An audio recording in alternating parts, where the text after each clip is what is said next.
Good morning, everybody. I know we were asked to come up and very briefly, give a few opening remarks about kind of some of the things that we think can unify the women of the House.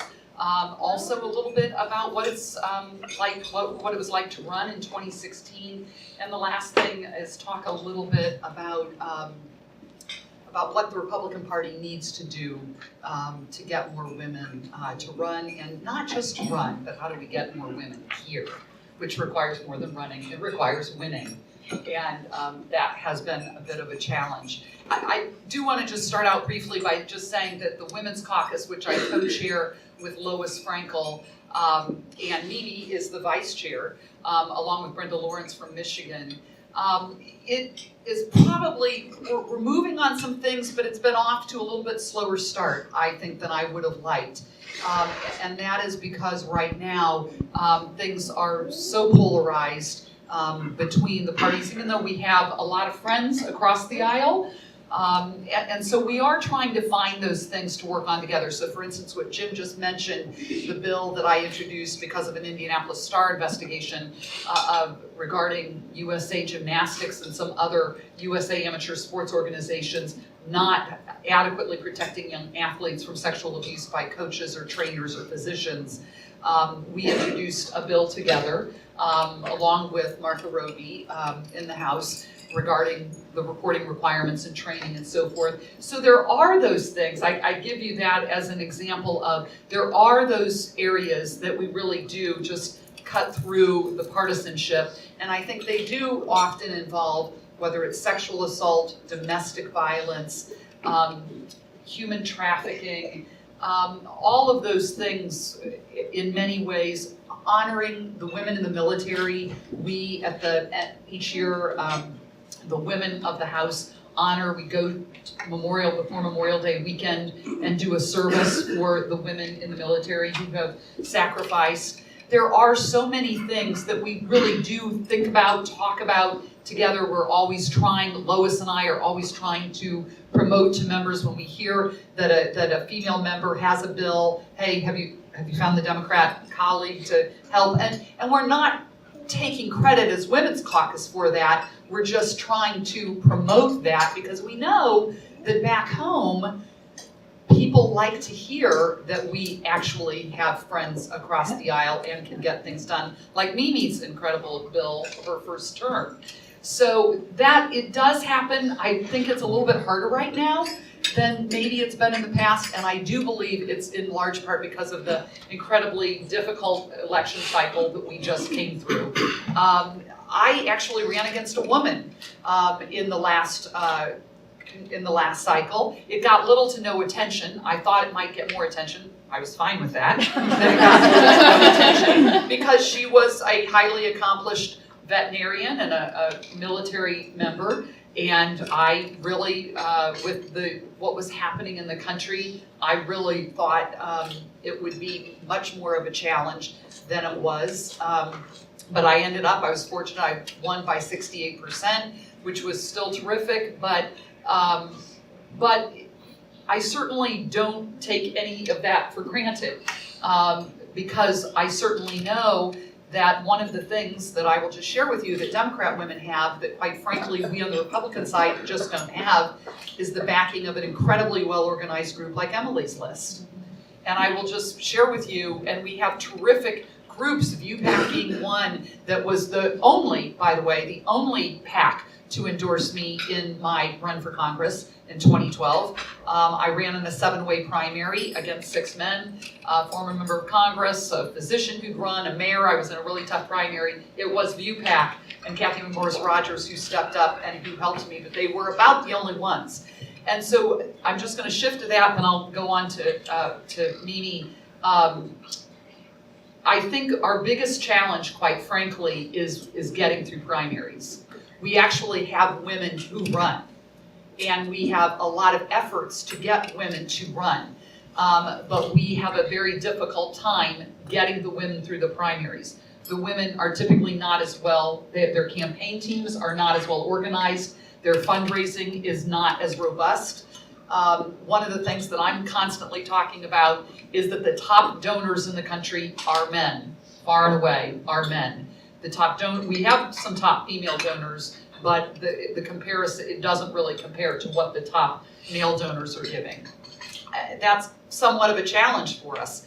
But and Karen Handel just came through that incredibly tough primary, eked it out, and now we need to get behind her. I know that I was behind her. That's in large part also, and I might add, and I'm thrilled that your chief is here, we have strong female chiefs of staff who keep us, Susan Pack, for instance, is focused on getting women elected.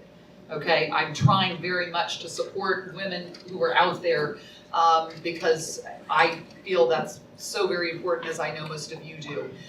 The only thing I'll just leave you with, and this is a statistic since we have those represented embassies in the world, I wish that our female leadership in our legislative bodies was much higher than it is. Many, many years ago, most of the developed countries entered into an agreement to try to elect a lot more women to Congress and actually, or to their legislative bodies or parliaments and so forth. Guess where the United States ranks right now in the world in women in legislative bodies? Anyone want to take a guess? 100th. 100th of countries, that's where we rank. We're at 19.4% or 19.6% of our members are women. And that's both sides of the aisle. And we know that Republicans have a long way to go to catch up. We have got to change this. Connie Morella, having been a pioneer, although she's one of 300 women who've been elected to Congress. We learned this during the Jeanette Rankin celebration.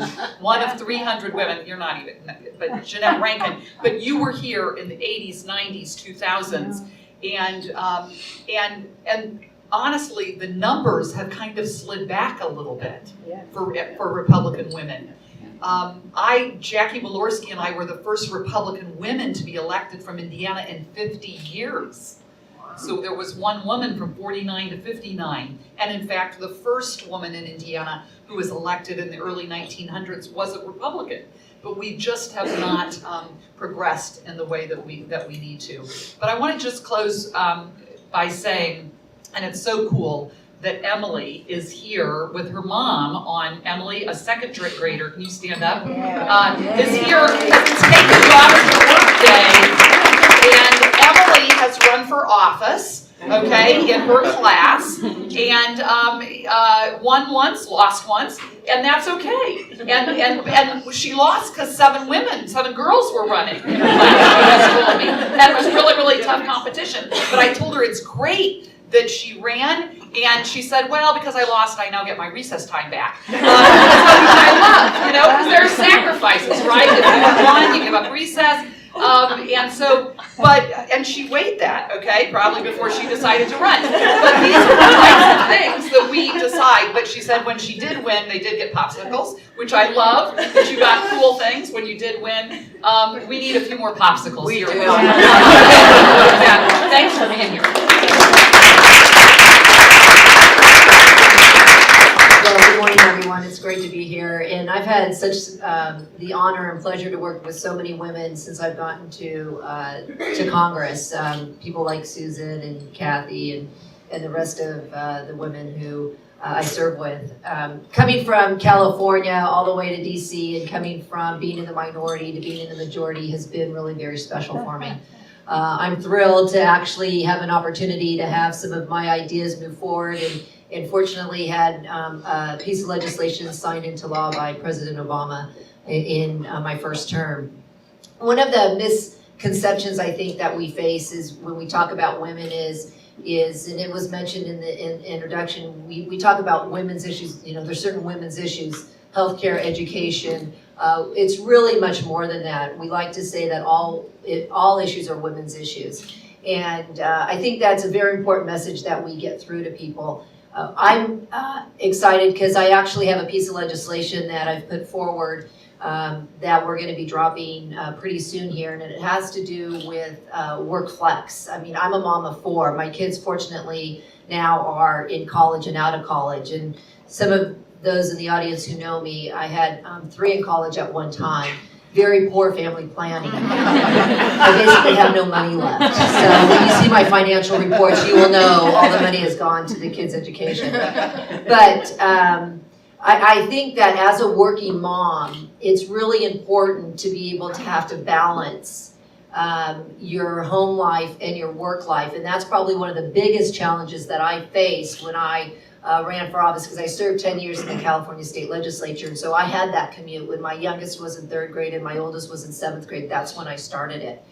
And we see now that a lot of businesses are being mandated by states and localities where they have to offer mandated paid leave for their employees, and that's going to start to become the norm. And so what we want to try to do is we want to give businesses that opportunity to offer paid leave, but really do it more on their terms, so it would work for their business and for their employees. So we're introducing a piece of legislation that will basically say, if you're a company and you wanted to opt in to this program, then you would have to, based on the size of your company, you would have to offer paid leave.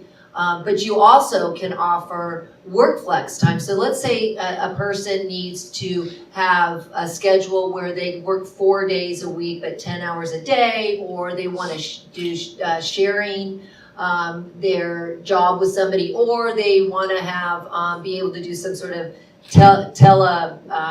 do it from a different location, telecommunication type of work hours. That idea would have to be the employee and the employer would have to agree to it. So it's not like the employer would mandate it on the employee.